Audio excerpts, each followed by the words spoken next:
Hello everyone, this is professor MH और आज के इस वीडियो में we will discuss mutual fund का प्रैक्टिकल क्वेश्चन, जिसके अंदर हम लोग देखेंगे calculation of NAV, net asset value. Right, तो नेट एसेट वैल्यू कैसे निकालते हैं वो हम लोग इस वीडियो में देखने वाले हैं। लास्ट वीडियो में हम लोग ने म्यूचुअल फंड देखा था, इसके कैरेक्टरिस्टिक्स देखे थे, क्यों म्यूचुअल फंड आया, उसका डेरिवेशन देखा था लॉजिकल तरीके से।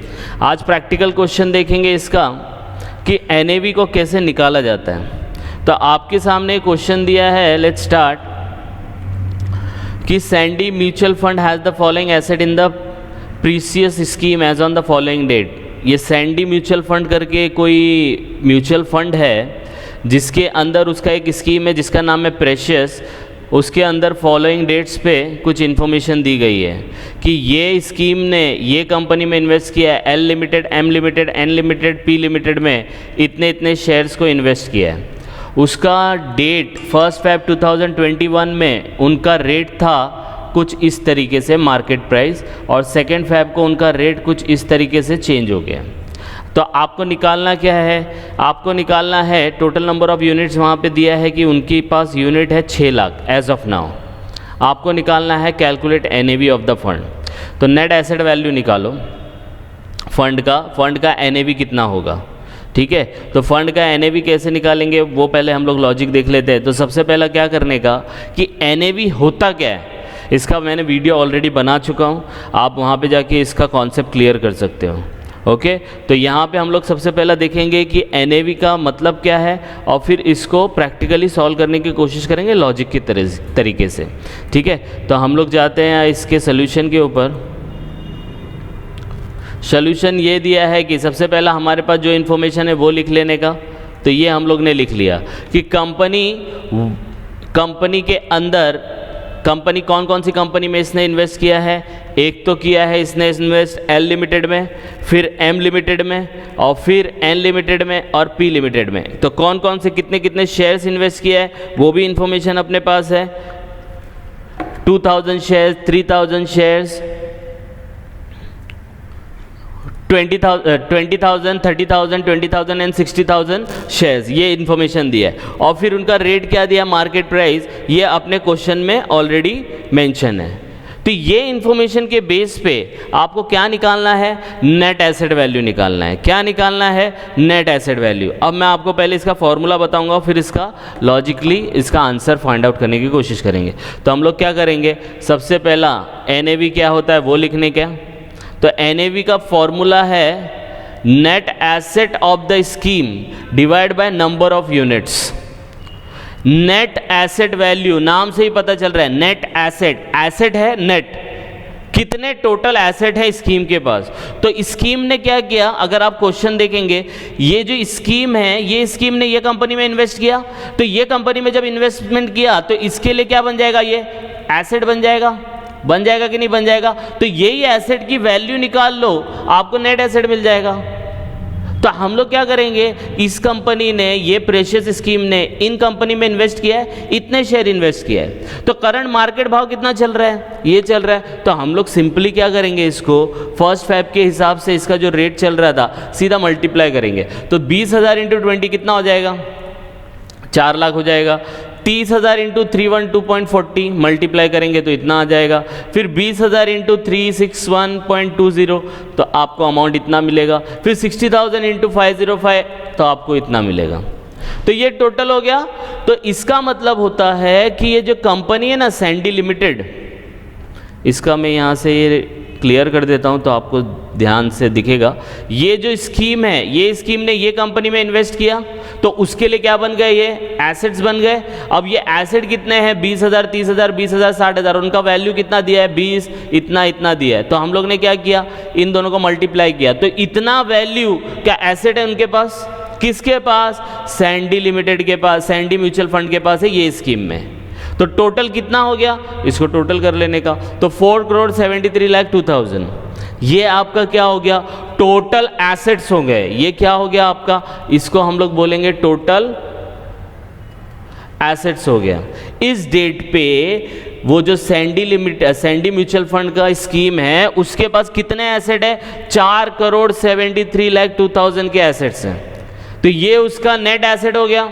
लायबिलिटी का कोई मेंशन नहीं है, नेट एसेट वो होता है एसेट माइनस लायबिलिटी होता है, जितने भी एसेट है सबको टोटल करो और उसके अंदर से लायबिलिटी माइनस करो। अब आप बोलेंगे सर ये कहाँ से आया, तो आप मेरा प्रीवियस वीडियो देख सकते हैं जिसके अंदर मैंने NAV के बारे में बताया था। तो टोटल कितने हो गए, 4,73,000 हो गया कि नहीं हो गया। इसके नीचे हम लोग को क्या लिखना है कि यूनिट्स कितने थे, तो ये नंबर ऑफ यूनिट्स है, तो यूनिट्स ऑलरेडी हमारे पास दिया है 6 लाख। अगर आपको नहीं पता तो यहाँ पे आप देख सकते हो 6 लाख यूनिट दिया है। बस इन दोनों को क्या करना है, डिवाइड करना है। डिवाइड करेंगे जो भी फिगर आएगा that figure is called NAV। तो NAV का मतलब क्या है, जो भी एसेट है। अब आपको कंफ्यूजन होता है ये शेयर्स दिया है कुछ समझ में नहीं आता है, तो ये शेयर्स दिए है कंपनी के, तो ये कंपनी के शेयर्स में किसने इन्वेस्ट किया है, ये प्रीसियस स्कीम ने किया है। और जब जैसे ही उसने इन्वेस्टमेंट किया वो उसके क्या बन जाते हैं, एसेट बन जाते हैं। तो एसेट का वैल्यू फाइंड आउट करो इन दोनों को मल्टीप्लाई करके, तो यही तो किया है। डिवाइड बाय यूनिट्स करेंगे तो एक net asset value per unit कितना आया, 78.83667, जिसको 78.84 भी बोल सकते हैं। तो ये तो आपका नॉर्मल हो गया calculation of NAV of the fund.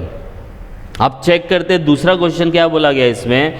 दूसरा ये बोला गया है कि फॉलोइंग इन्फॉर्मेशन इज अवेलेबल, ये अपने पास इन्फॉर्मेशन हो गया है। आप सेकेंड फैब का भी इसी तरीके से उसका NAV निकाल सकते हैं, ठीक है।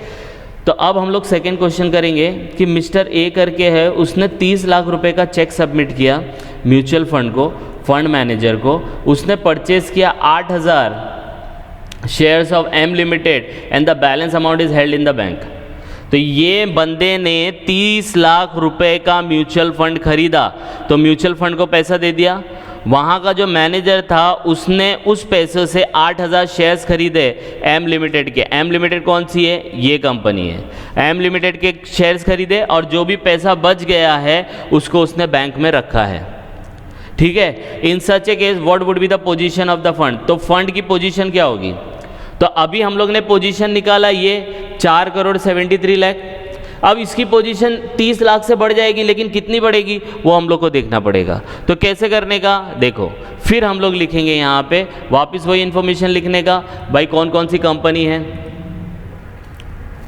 ठीक है। ये 4 कंपनी लिखा था।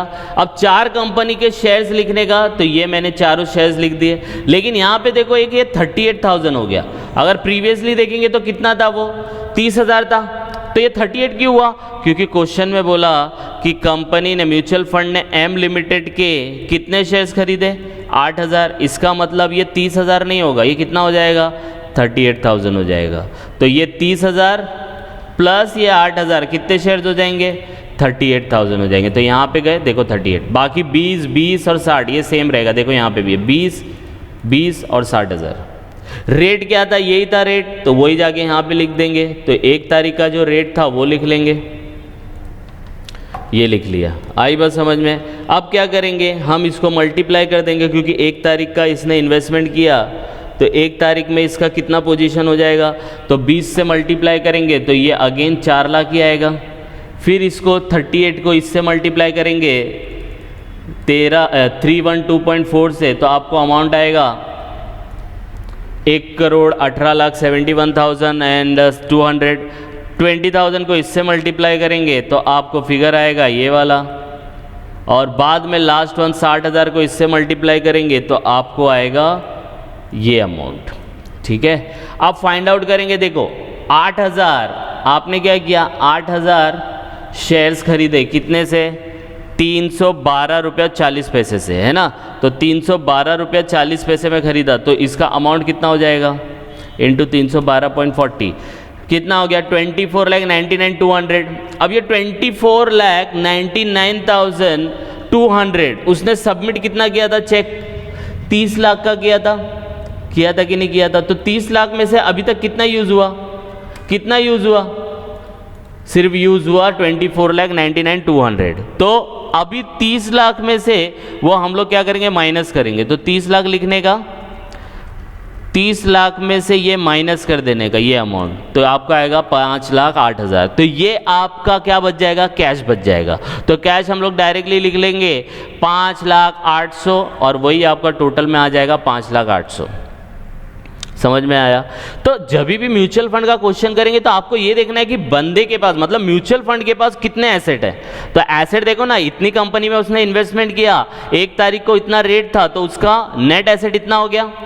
फिर उसके बाद कैश कितना बचा, तो अभी मैंने बताया कि उसने 8000 एक्स्ट्रा भरा, एक्स्ट्रा यूनिट्स शेयर मतलब शेयर्स परचेज किया म्यूचुअल फंड ने, तो वो किस रेट से किया होगा, 312 रुपया 40 पैसे पे, तो उसका आया 24,99,200।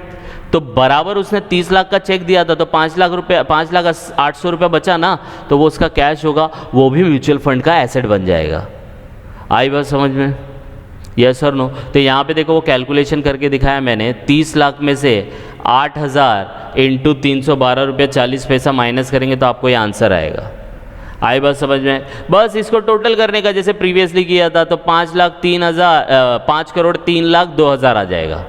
तो ये एसेट हो गया, ये टोटल एसेट हो गया म्यूचुअल फंड का। लास्ट टाइम कितना था, 4,73 लाख था कि नहीं था? अब यहाँ पे 30 लाख ऐड हो जाएगा तो इतना ही हो जाएगा, चेक करके देख सकते हो आप। अगर इसमें मैं 30 लाख वैसे भी ऐड करूँ, ये 30 लाख लिखा तो देखो 4,73 प्लस 2,000 प्लस 30 लाख, तो देखो इतना ही आया ना, 5,03 लाख, तो ये इतना आया।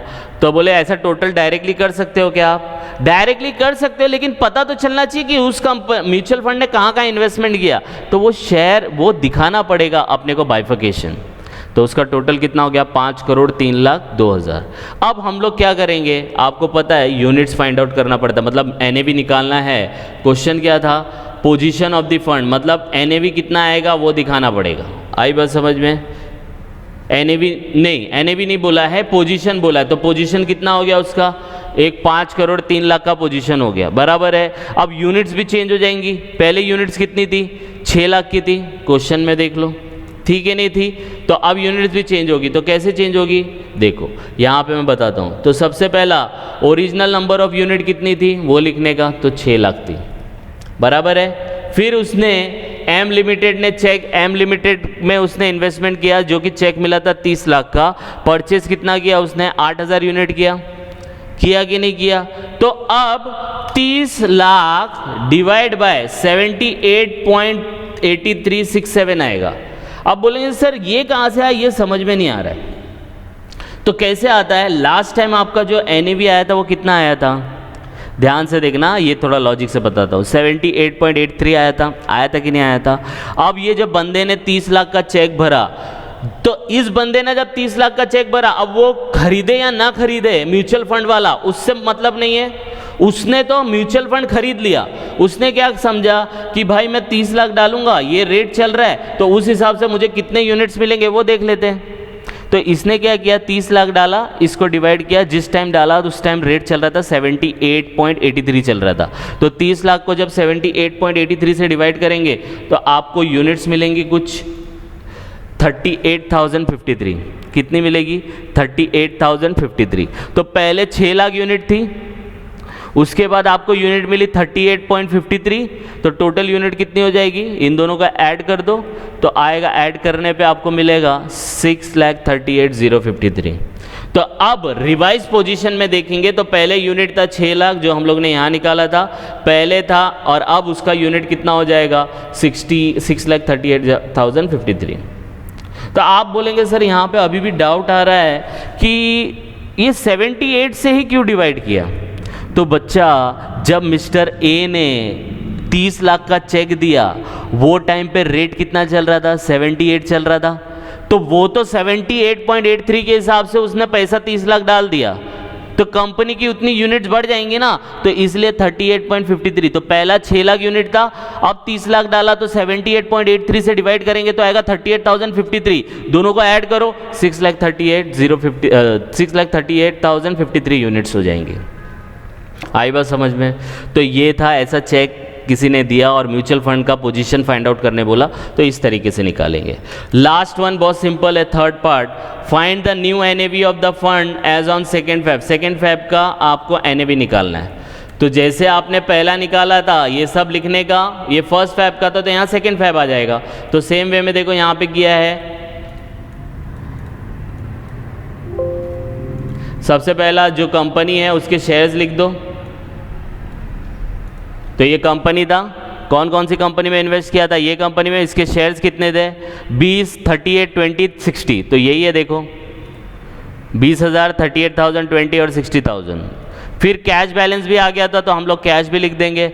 अब सेकेंड फैब का रेट लिखेंगे, तो सेकेंड फैब का रेट कितना था, देखो ये वाला रेट लिखेंगे, तो 20 रुपया 50 पैसा, 360, 383.10, 503.90, तो ये वाला ही रेट हम लोग यहाँ पे लिख देंगे और फिर इन दोनों को मल्टीप्लाई करेंगे। तो जब 20,000 को 20.50 से मल्टीप्लाई करेंगे तो आपको मिलेगा ये अमाउंट, इन दोनों को मल्टीप्लाई करेंगे तो आपको मिलेगा ये अमाउंट, इन दोनों को मल्टीप्लाई करेंगे तो ये अमाउंट, इन दोनों को मल्टीप्लाई करेंगे तो ये अमाउंट, और कैश बैलेंस तो आपको पता है कि 5,08,000 जो यहाँ से आया था वही कंटिन्यूएशन में रहेगा।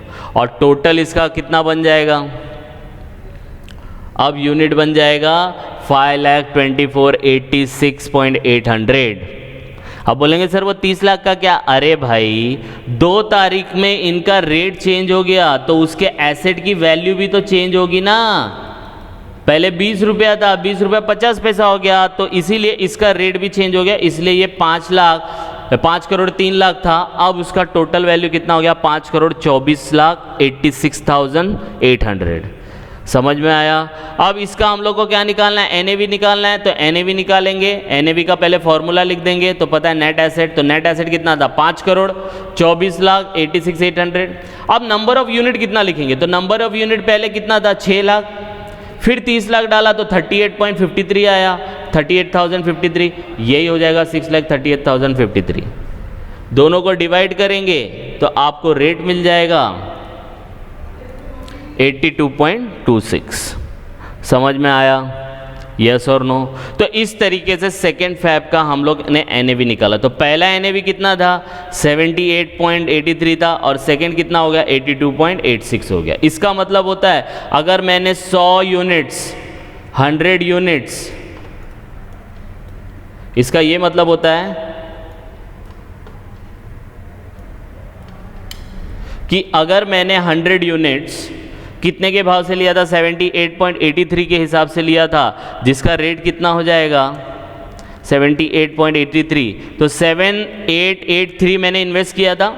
एक दिन के बाद उसका रेट कितना हो जाएगा 100 इंटू 82.26, तो उसका वैल्यू हो जाएगा 100 इंटू 82.26, तो उसका रेट हो जाएगा आपका 8,226। तो इसका मतलब होता है कि आपने एक दिन पहले 7,883 इन्वेस्ट किया था, एक दिन के बाद उसका वैल्यू देखो कितना चेंज हो गया 8,226 हो गया।